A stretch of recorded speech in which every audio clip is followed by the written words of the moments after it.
Hi, welcome to my channel. My name is Annie and this is Unity Consciousness.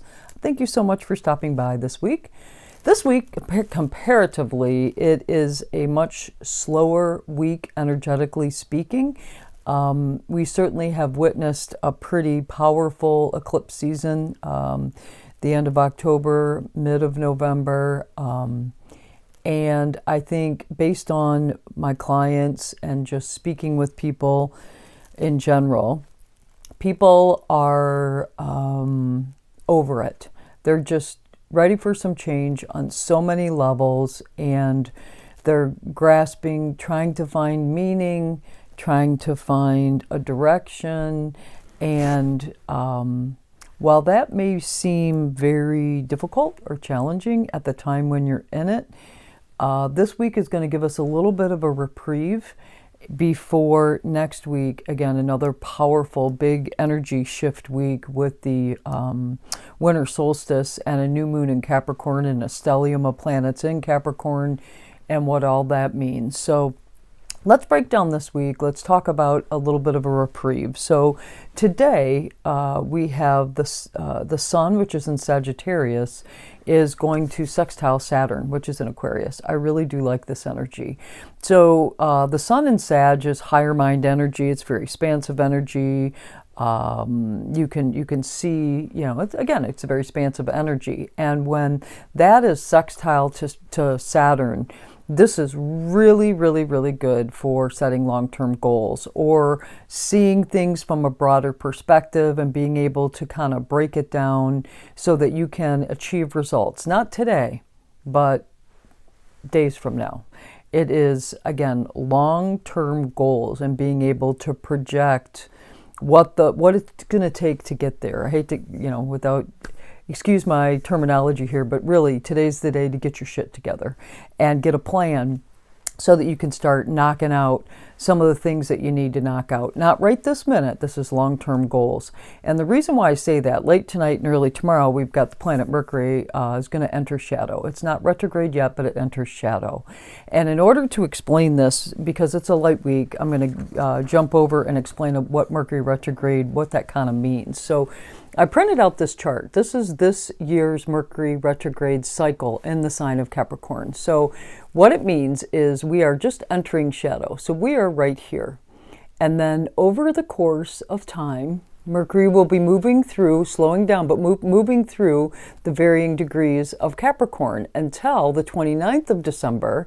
Then it's going to begin its retrograde and kind of go back over the degrees which it's already reviewed in Capricorn. Then it's going to start to move direct again, but still in shadow, not up to speed, and then moving back over those same degrees of Capricorn.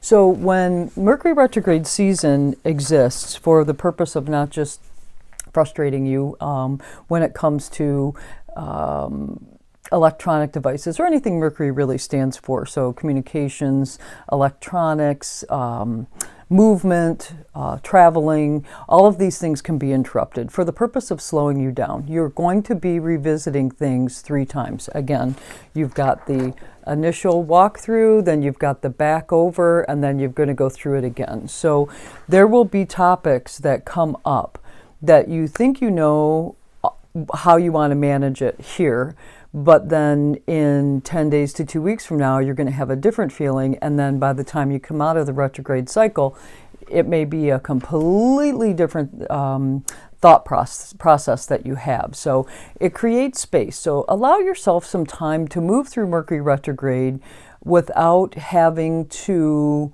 be frustrated because some attempts are thwarted, but they're thwarted for purpose. Retrograde cycles are so that you can review, revise, redo any of the words. It's downtime so that you can get some more information, continuing walking through the process before you come to a conclusion. So anyway, today we're going to have the big visions. We're going to be able to sit down and do those long-term goals, and then we're going to start to begin the slowdown of Mercury. Things are going to start slowing down. It might get a little more frustrating because maybe you're not hitting those goals, but be patient. Be patient. It's all part of the process. Anyway, that's Mercury retrograde cycles. We typically get 2 to 3 a year, and this obviously will be the last one for 2022. So then on Wednesday of this week, I believe it's the 14th, we have Neptune, which is in Pisces, is going to square the Sun in Sag. So this again is mutable energy. It's going to ask us to be very adaptable and appreciate changes as they come. Wherever we are stuck in some way, or we've got an idea of how we want things, like rigidity, it could be kind of tossed by the wayside. So be flexible.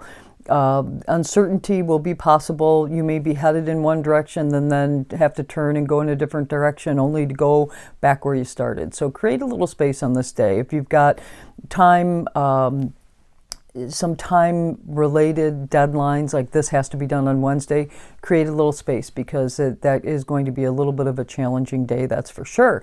Then we're going to speed forward to Saturday, which is the 17th of December. Whew, how did we get here already? Halfway through the month. Mercury, which is in shadow in Capricorn, is going to trine Uranus in Taurus. Love this energy. So this is very earthy energy. We've got Capricorn and Taurus here, and it's very grounding energy. However, because it's Mercury, and even though Mercury's in shadow, nonetheless, it's not retrograde, this is a very good news day. Something you didn't see coming. News, whether you read it, whether you hear it, it's information coming to you it's very good news. And it's very uplifting. It's a surprising turn of events that you just didn't see coming. So great way to end the week. We can start the week by long-term projections, planning, seeing things very clearly. Got a little murky area in the middle of the week where things might go a little sideways on us, but certainly by Saturday we've got some good news coming. So love this. Like I said, it's kind of a low energy week, I would say. We've got some other aspects that'll be pretty fleeting, but these aspects that we're discussing are ones that may be a day or two that you'll be experiencing this energy before you get some relief or begin to see a change. So as I mentioned, next week we've got some big energy coming in again with a new moon in Capricorn, a stellium of planets in Capricorn. We've got the winter solstice, and I do believe that this is all a little bit of downtime before the big energy starts pouring in, and all the planets are then direct. I think it's on the 22nd or something of January. All the planets are going to be moving forward, direct motion until May. That's our time to hit the gas pedal. Right now it's time to review and finish the retrograde cycles that we need to finish, and then we hit the gas pedal with very clear understanding, which again we're getting over the course of the next couple of weeks. So very interesting story. I decided to use the Animal Spirit deck this week. I love this deck. I picked it up while I was out in Sedona. I'm feeling much more comfortable with the deck. It is defined in its book that comes along with it, the guidebook, by the elements: air, earth, water, fire, those, and then at the very end there's a spirit portion of the book. Now, I always shuffle the cards and ask the universe to provide me a single card that jumps out, so that way there's clarity. And I shuffled, and 3 cards jumped out. 2 cards jumped out face down, 1 card jumped out face up. So I looked at that card. I thought, you know what, I need to just take 1 card, put all the cards back in the deck, reshuffled, and then shuffled. Finally, another card jumped out, and it was the same card that jumped face up. So can't make this stuff up. Anyway, the card for today is actually part of the spirit area of the deck. Again, it's broken out by elements, and this is one that is spirit. So I don't know if that I could call it a major arcana card or arcana card, but it is certainly part of a higher level of understanding, a greater level of understanding. And this is the sea serpent.